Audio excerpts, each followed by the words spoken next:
Hello, my dear students. Myself, Dr. Harish, the faculty of the EHPS. Today, I will discuss about the differentiation of the parametric function. First of all, I will discuss about the what is parametric function. What is parametric function? Before parametric function, you have studied there are two types of the function. First, the implicit and explicit. Okay, इसके पहले मैं आपसे वो discussion करूंगा कि what is implicit function and what is explicit function और हम इन ऐसे फंक्शन को कैसे डिफरेंशिएट करते हैं. उसके बाद फिर हम बात करेंगे what is the parametric function and how can I differentiate the parametric function. Okay, so हम बात करेंगे y equal to f x and f x y equal to 0. y equal to fx is the explicit function and fxy equal to the implicit function.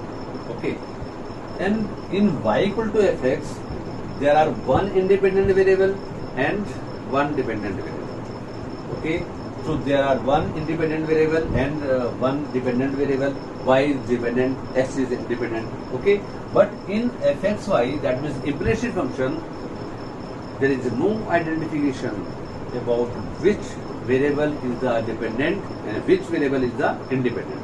So how can I recognize, कैसे पहचानेंगे कि कौन सा dependent variable है, कौन सा independent variable है.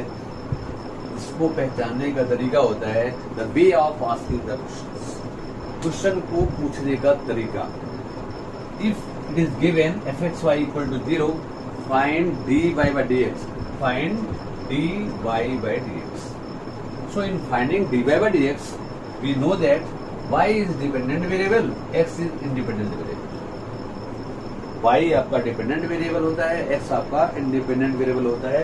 So way of questioning, पूछे जाने के तरीके से आप पता कर पाते हो कि y आपका dependent variable है and x आपका independent variable है. ठीक है, बट अगर y equal to f x given है, एक्सप्लिसिट फंक्शन, y अलग, x अलग, डिपेंडेंट वेरिएबल अलग, डिपेंडेंट वेरिएबल अलग एंड इंडिपेंडेंट वेरिएबल अलग. दैट मीन्स y को चेंज करना है with respect to x. Clear, y को चेंज करना है विथ रिस्पेक्ट टू x. ये बातें क्लियर हो गई. ठीक है, नाउ अब इनका डिफरेंशिएशन और इसका डिफरेंशिएशन, दोनों बातें क्लियर हो गई. दोनों बातें क्लियर हो गई. अब हम आते हैं x equal to phi1t, y equal to phi2t. बात करते थर्ड की.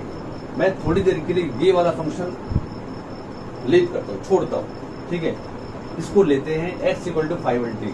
थोड़ी देर के लिए y इक्वल टू phi2t को इग्नोर कर दो, छोड़ दो, लीव करो. x equal to phi2t, this is the type of the y equal to fx. Okay, so only one independent variable and one dependent variable.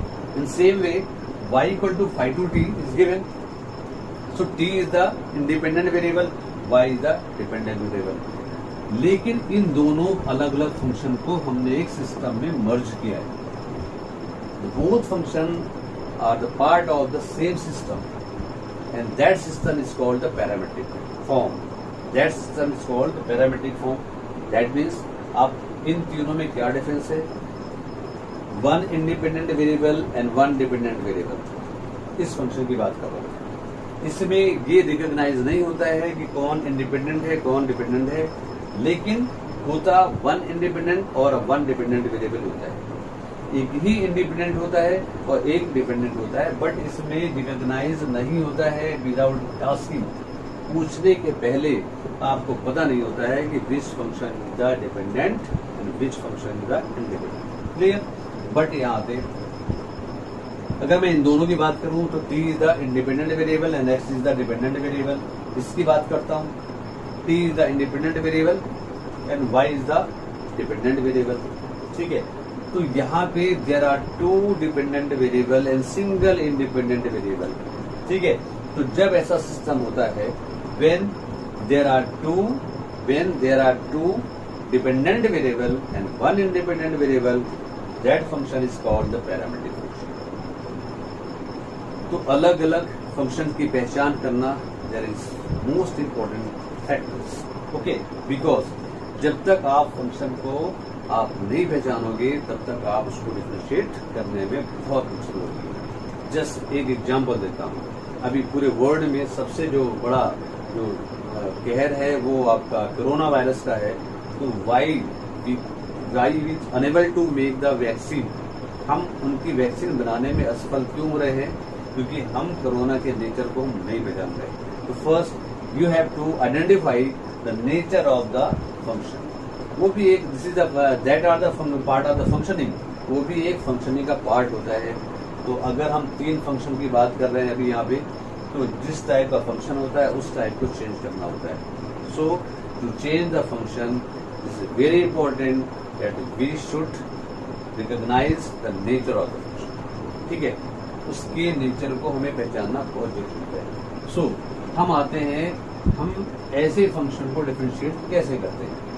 अगर x इक्वल टू 5t अलग से दिया होता है, आप इसको डिफरेंशिएट कैसे करोगे? ये डिपेंडेंट, ये इंडिपेंडेंट, तो डिपेंडेंट वेरिएबल को चेंज करेंगे with respect to independent variable. So dwrt, now we get dx by dt, this is equal to 5(1) dash t. Again y equal to 5(2)t, so we have to differentiate with respect to time, with respect to t, not a time. Okay, t 5(2) dash t. Okay, now we need dy by dx, so we dividing by operator dt in both numerator and denominator. So dy by dt and divided by dx by dt. Clear? Okay. Now we have a value of dy by dt. ठीक है, and we have also the value of dx by dt. So 5(2) dash t, 5(1) dash t. This is the value of dy by dt. Suppose that you have to find the derivative of second order. That means if you have to find d2y by dx. Okay. Now we can write here dy by dx of dy by dx. Correct? So put the value of dy by dx. Now we have a value of dy by dx 5(2) dash t by 5(1) dash t. Okay. Now this is the function of t. So we have to change the operator. D upon dt 5(2) dash t upon 5(1) dash t. Okay, and dt by dx. Now change the operator, d by dt, dt by dx. Okay, so now we can differentiate with respect to t. And given the dt by dx, we have also the value of dt by dx here, dt by dx. If we make dx by dt reciprocal, dx by dt को अगर उल्टा कर दें, opposite कर दें, तो ये value मिल जाएगी dt by dx, या और डिवाइड कर देते हैं। सो dy by dt of 5(2) dash t by 5(1) dash t, okay, divided by dx by dt. Clear? तो उस वैल्यू से डिवाइड करेंगे, सो हमें वैल्यू मिलेगी d2y by dx square. This is called the second order derivative of the parametric function. ठीक है, अब एक मैं इसका एग्जांपल समझाता हूँ, बहुत आसान तरीका होता है. Okay,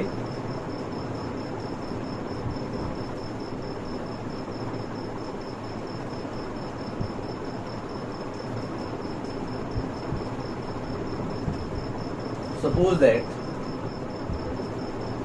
if x equal to 80 square, y equal to 280, find dy by dx, d2y by dx square. Clear? Okay. Now, solution. Given x equal to 80 square, this is the function in which x is the dependent variable, t is the independent variable. So you have to differentiate with respect to t. So now it is 280, ये 280 हो जाएगा. Okay, number 1. again y equal to 2at, again differentiating with respect to t, so dy by dt is equal to 2a. Now dy by dx is equal to dy by dt divided by dx by dt. Clear? Okay. Now dy by dt is 2a by 2at. 2a 2a cancel, 1 upon t is the value of dy by dx. Now the time of to find the d2 by dx. Okay. So if given dy by dx equal to 1 upon t, so differentiating with respect to x. Okay. Now it is d2 by dx square. Here d upon dx of 1 upon t. Clear? Now we have to change the operator, d upon dt, 1 upon t and dt by dx. Clear? Now the derivative of 1 upon t is 1 upon t square with negative sign. Okay, with negative sign. And dt by dx, what is the value of dt by dx? Dt by dt is 280, so dt by dx is equal to 1 upon 280. 1 upon 280. Okay, so the value of second derivative with respect to x is 1 upon minus 2at cube. 1 upon minus 2at cube. Suppose that हम इसमें क्या change कर सकते हैं? केवल concentrate आपको T में ही नहीं करना है, ये दिस इज वेरी इंपॉर्टेंट चीज. ओके, तो इसमें आपको कंसंट्रेट टी में नहीं करना है. कंसंट्रेट उसमें करना है कि 2 डिपेंडेंट वेरिएबल होने चाहिए और 1 इंडिपेंडेंट वेरिएबल होना चाहिए. तो कोई बात नहीं, मैं एक दूसरा क्वेश्चन लेता हूं. Okay, if x equal to 1 minus cos theta a into 1 minus cos theta and y equal to a into t plus theta plus sin theta. So इस प्रॉब्लम में, इस क्वेश्चन में और प्रीवियस क्वेश्चन में कोई difference नहीं है, केवल हमने वेरिएबल चेंज किया है. यहाँ पे हमने 2 डिपेंडेंट वेरिएबल x और y ही लिया है, बट इंडिपेंडेंट वेरिएबल को हमने t की जगह थीटा में चेंज किया है. सो आपको dx1 d थीटा निकालना है. तो इसका 0, इसका माइनस, माइनस माइनस प्लस, तो हो जाएगा a sin theta. Clear? And dy by d theta is a, that means 1 plus cos theta. The derivative of theta is 1 and sin theta is cos theta. Okay. Now dy by dx, dy by d theta divided by dx by d theta. Clear? So dy by d theta is a into 1 plus cos theta and a into sin theta. Here a into sin theta. A cancel. Now put the identity of 1 plus cos theta, that is 2 cos square theta by 2.